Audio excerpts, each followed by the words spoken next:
نحمده ونصلي على رسوله الكريم اما بعد فاعوذ بالله من الشيطان الرجيم بسم الله الرحمن الرحيم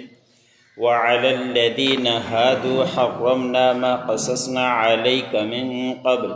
وما ظلمناهم ولكن كانوا أنفسهم يظلمون ثم إن ربك للذين عملوا السوء بجهالة ثم تابوا من بعد ذلك وأصلحوا إن ربك من بعدها لغفور رحيم۔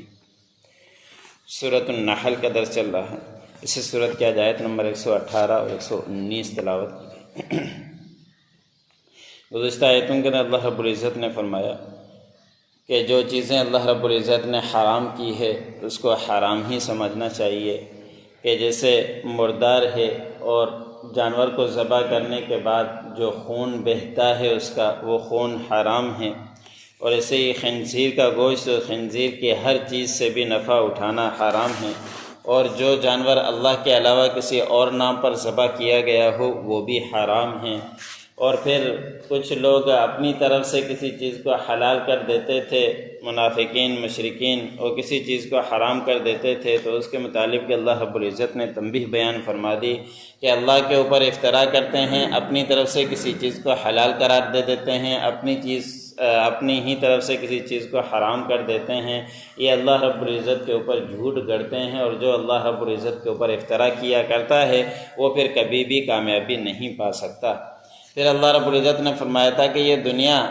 عارضی ہے، تھوڑا سا فائدہ اٹھانا ہے اور پھر چل کر اللہ رب العزت کے ہاں حساب دینا ہے، تو اس سے پہلے ایسے کام نہ کر لو کہ پھر تمہیں قیامت کے دن عذاب چکھنا پڑے۔ اپنے آپ کو صاف رکھ لو، تھوڑے سے فائدے کے لیے اپنے آپ کو نقصان میں ہرگز مت ڈالو۔ آج کے آیت میں اللہ رب العزت نے فرمایا کہ جو پہلے یہودی گزرے ہیں ان کے اوپر کچھ چیزیں ہم نے حرام کی تھی، لیکن حرام بھی ان کے اپنے ہی کرتوتوں کی وجہ سے کی تھی، جیسے کہ اونٹ ہے اور بطخ ہے، یہ چیزیں مرغی، ان کے اوپر یہ چیزیں حرام تھی اور ان کے اپنے ہی کرتوتوں کی وجہ سے۔ اور ان کو یہودی کیوں کہا جاتا ہے، اس کے اندر مفسرین نے کچھ باتیں لکھی ہیں۔ کچھ نے لکھا ہے کہ یعقوب علیہ السلام کے بڑے بیٹے یہودا تھے، نام تھا ان کا، اسی کی نسبت سے ان کو یہودی کہا جاتا ہے۔ کچھ مفسرین نے لکھا ہے کہ یہ تورات پڑھتے تھے، تہودا مطلب یہ کہ ہلا کرتے تھے، کہ تورات پڑھتے ہوئے بار بار زیادہ ہلا کرتے تھے، اسی نسبت سے ان کو یہودی کہہ دیا گیا۔ اور قرآن پاک کے بعد سب سے بڑا مرتبہ تورات کا تھا، لیکن ان کے اندر بھی انہوں نے چھیڑ چھاڑ کر دی تھی۔ تو اللہ رب العزت نے فرمایا کہ یہودیوں کے اوپر کچھ چیزیں ہم نے حرام کی تھی، جس کے متعلق پہلے یعنی سورۃ انعام کے اندر اس کا تذکرہ گزر چکا، جو اللہ رب العزت نے وہاں بیان فرما دیا تھا کہ ان کے اوپر کیا چیزیں حرام کی تھی۔ اور ان کے اوپر گائے وغیرہ کی چربی بھی حرام تھی، وہ ان کو استعمال نہیں کر سکتے تھے، اور چھانٹ کر ان کو گوشت کھایا کرتے تھے کہ ان کے اوپر حرام کر دی گئی تھی۔ اللہ نے فرمایا کہ ہم نے ان کے اوپر ظلم نہیں کیا، لیکن خود ہی اپنی جانوں کے اوپر ظلم کیا کرتے تھے، ان کے بعد ان کے اوپر یہ سختی آیا کرتی تھی۔ اگر وہ اس طرح نہ کرتے تو خوشی کے ساتھ زندگی گزارتے، ان کے پاس من سلوا اتر رہا اور ہر وقت ان کے پاس کھانے کی سہولت موجود تھی، لیکن اس کے باوجود بھی انہوں نے کہا کہ ہم یہ کھا کر تنگ ہو گئے، ہمارے پاس پیاز آنی چاہیے، لہسن آنی چاہیے، اس طرح کی باتیں کی انہوں نے، تو اپنی ہی جانوں کے اوپر وہ ظلم کیا کرتے تھے، ورنہ اللہ رب العزت نے کبھی ان کے اوپر ظلم نہیں کیا۔ اگلی آیت کے اندر اللہ رب العزت نے فرمایا کہ جو لوگ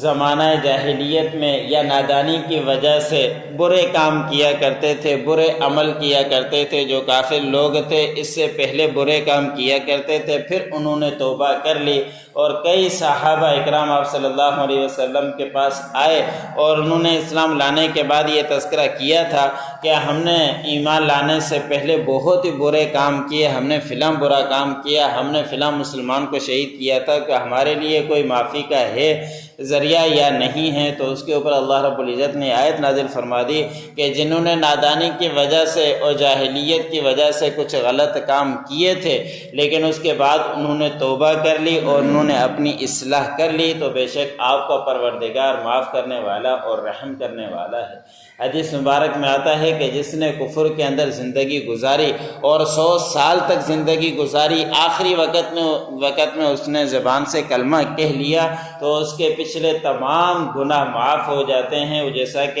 ایسا ہے جیسا گناہ سے صاف اور پاک ہے۔ تو یہ کلمہ گناہوں کو جھاڑ دیتا ہے، اگر کوئی سچے دل سے پڑھ لے۔ کفر کے بعد سچے دل سے کلمہ پڑھنے کے بعد تمام پچھلے گناہ اللہ رب العزت اس کے معاف فرما دے۔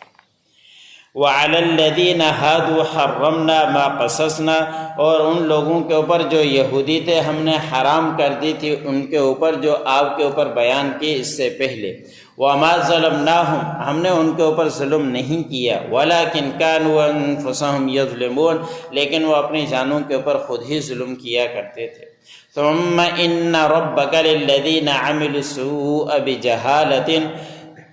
پھر بے شک آپ کا پروردگار ان لوگوں کے لیے جنہوں نے نادانی کی وجہ سے برے عمل کیے تھے، ثم تابوا من بعد ذلك واصلحوا، اور پھر انہوں نے توبہ کی اس کے بعد اور اپنی اصلاح کر لی، ان ربک من بعدها لغفور الرحیم، بے شک آپ کا پروردگار اس کے بعد معاف کرنے والا اور رحم کرنے والا۔